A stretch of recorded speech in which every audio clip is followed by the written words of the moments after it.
All right, so this is The Third Door by Alex Banayan, and I read this book in 2 days. I usually don't read books in 2 days. It usually takes me a few weeks because I kind of put it off a little bit. But this book I kept reading and I did not put it down until I finished it. Now, this book has played a huge role in the way that I think about starting a business, launching your career, the way I think about failure, and a whole lot more. So, in this video, I'll just be breaking down the story of Alex Banayan and kind of what he talks about in this book and then the lessons I learned from it. So Alex Banayan was, I think, a 19-year-old kid in college, and he was under a lot of pressure from his parents to go to college and become a doctor. And he was really miserable in college. He did not like the classes he was taking.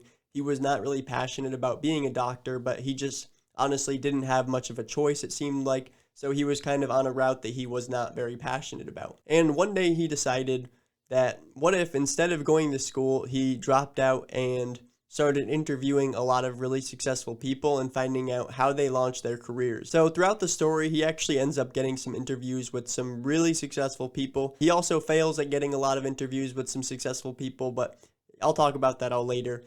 Just to name a few of the people that he ended up talking with, we got Bill Gates, Maya Angelou, Steve Wozniak, Jane Goodall, Larry King, Pitbull, Tim Ferriss. So I hope a few of those names were pretty familiar. He was a 19-year-old that had pretty much nothing, no experience. He hadn't really done anything super interesting yet, but he managed to get all of these people to, have conversations and interviews with him. So one of the most interesting parts about the story that you kind of hear over and over again is the story of how it all began.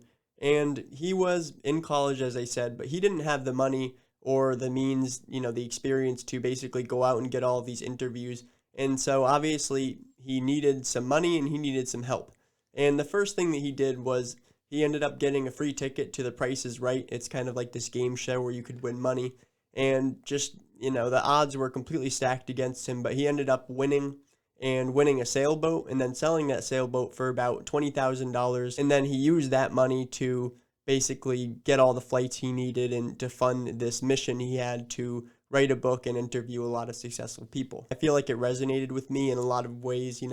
I dropped out of college and I wasn't super passionate about it to begin with. And it was also during COVID. So I was just like, I'm paying $30,000 a year to watch YouTube videos and I'm not doing that. So I ended up dropping out too. And that's one of the reasons this book was so intriguing. Now, throughout the story, it wasn't really what I expected it to be because I thought it would kind of just be one of those stories where, oh, he successfully lands this interview and then he moves right to the next one. He moves right to the next one. And he's not going to talk much about his failures. But it was quite the opposite of that. Like a lot of the book, it felt like he was talking about the failures of him trying to get these interviews. And this ties back to the title of the book, which is The Third Door. What he really means by the third door is think about life like a nightclub. So you have the main entrance where everybody is waiting in line to get in. And then you have the VIP entrance where all of the celebrities and, rich people get to go in, without waiting in a line.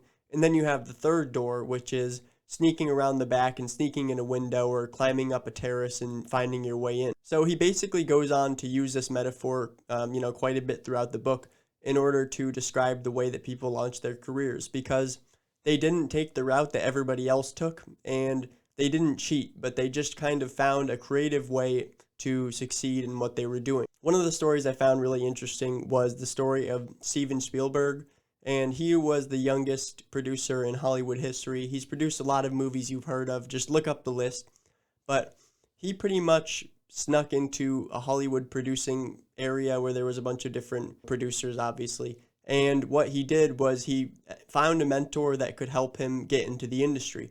And so over time, he ended up learning a lot about film because he was rejected from film school, so he didn't have much of a choice, but he was just following his passion. And after a few months of sneaking into the same producing area and talking with these people that he kind of made friends with, the person told him to stop coming back and to make a film that is of quality. And that hit him really hard because he hadn't really had anybody be that honest with him. After that, he went back and he spent a couple months creating this film, and then he took it back to the producer, and the producer loved it so much that within a short amount of time, it ended up becoming a real movie. One more story that he told was of a person named Chi Lu. So Chi Lu came from a third world country.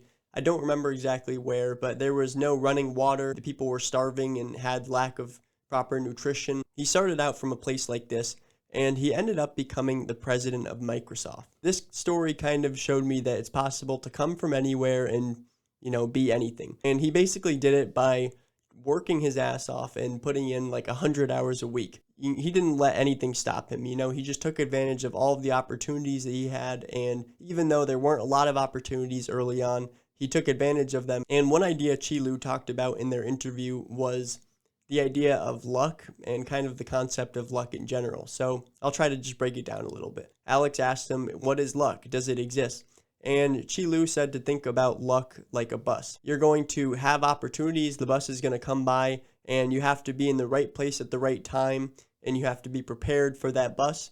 And then if you are prepared, you can catch the bus. And then if you miss it, you're going to have more opportunities later down the road, but it might just take a little bit of time for that opportunity to come up. There isn't just one time that you're going to get lucky and then become the president of Microsoft, but you just have to keep finding these opportunities that are coming up on your doorstep and take advantage of them. This book had a lot of takeaways for me, and after reading it, I definitely felt a lot more motivated and inspired to keep doing what I'm doing, even if I have a lot of failures, to just keep, pounding the stone, keep going, and don't stop no matter what. He ends up meeting some really great mentors that teach him a lot along the way, and then he also ends up publishing the book, obviously, so it's kind of like a success story. It's a whole third door story in and of itself, and that's why I like the book so much. Okay, I'm going to wrap up this book review. I don't want to go into each interview, but I think you should read this book for yourself because I'm probably not doing it justice. So go ahead and read the book. I don't have an affiliate link or anything like that, but if you did find this book review helpful, then, leave me a thumbs up, subscribe to the channel, and I'm going to be posting more book reviews and more self-development content in the near future.